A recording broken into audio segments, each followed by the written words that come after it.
Good evening. This is Deborah Watkins, aka Auntie Deb, certified Christian life coach, author of the book From Mediocre to Marvelous, Live a Fulfilled Life, speaker, mentor, mother, grandmother, friend. I'm coming before you this evening to do another talk on the series that I'm going to be doing, the series of talks I'm going to be doing on the notion of power. Now, my first insert was on expert power. And if you have not seen that one, go back and look for the video on expert power. But this evening, I'm going to talk about another type of power. Now, that expert power was positional. And I'm going to talk some more about positional power and lead into personal power. But before I do that, I want to read this quote from a woman by the name of Susan Polish Schultz, because I'm a quote person. I love quotes, all right? I love a quote. And she says, "This life is yours. Take the power to choose what you want to do and do it well." She says, "Take the power to love what you want in life and love it honestly. Take the power to walk in the forest and be a part of nature. Take the power to control your own life. No one else can do it for you. Take the power to make your life happy." That's Susan Polish Schultz. And there was a dance back in the 80s where the singer screamed, "I got the power." Boom, boom, boom, boom, boom, boom, boom, boom. Remember that beat to that song? It would send you into a dance frenzy, right? And so I'm intrigued with this whole notion of power. And it helped me to climb the ladder in my quest for the right job for me. And it's interesting, though, because some people crave it while others could care less about it, right? One thing we can all agree on is that most people do find power attractive. And people who possess it or we receive as possessing it interest us. And remember in The Wizard of Oz, when Dorothy was trying to get home, for those of you who are familiar with The Wizard of Oz, and the book written by L. Frank Baum, L. Frank, B-A-U-M, Baum, and he came up with this wonderful story, this wonderful make-believe story, but it had a message, right? About a little girl who was lost. She had lost her way from home. And so everyone was like, "Oh, in order to get you home, we're going to get you to the wizard. We're going to get you to the wizard." And, so he was perceived as having this power when all along Dorothy had the power within. She just didn't know. And the red slippers, the red slippers were really a metaphor for her having faith and power in herself.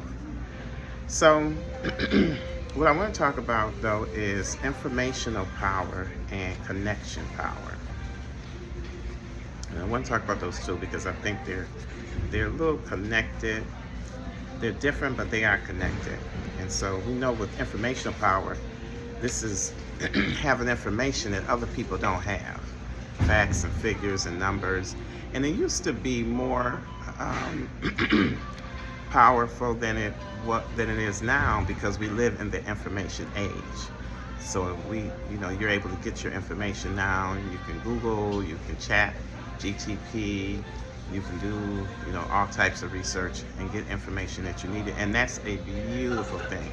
But still, some people are too either afraid of technology or just plain lazy and don't want to get the information. And so then you're the one who's the expert and has the information. And so that gives you power if you have information that other people do not have. And you should have information because you want to make good decisions and sound decisions. But then there's also what they call connection power. And so connection power is what we refer to as knowing the right people. It's not what you know. You've heard the saying, it's not what you know, but who you know. And it's true. Having the right circle, or having the right people in your circle gives you a one-up on someone else, and so you get your foot in the door faster, or it can be beneficial. Um, and so when people have feelings about it one way or the other, but this is what I say to it. Okay, now I wasn't connected. I didn't have connections, and people thought I did when I was getting promoted in the job that I had, in the career that I had, in the department that I worked for. People were like, "Oh, well, who does she know?" And the other derogatory stuff that people say. But I didn't know anyone, but I knew what I knew, and I did it well. And I had, as I was saying before, my last talk is that I had expert power in a certain area. I had mastered something, and so that opened doors for me. Now, it opened doors for me because then I met people, and they gravitated towards me. I gravitated towards them, and so when the time came for a position to come up, of course, my name came up because I knew people knew me. They knew who I was. I was visible. It made me visible. So that was the connection. But once I got into the position, and see, this is where people mess up. Once I got into the position, I still had to perform. Even though it opened the doors for me in terms of getting a certain position, I still had to perform. So you can get the position by being connected, but what happens is if you get in there and you don't know anything, and that happens a lot, all right? That happens a lot. And you get that position because it was your uncle, your daddy, or your whoever, right?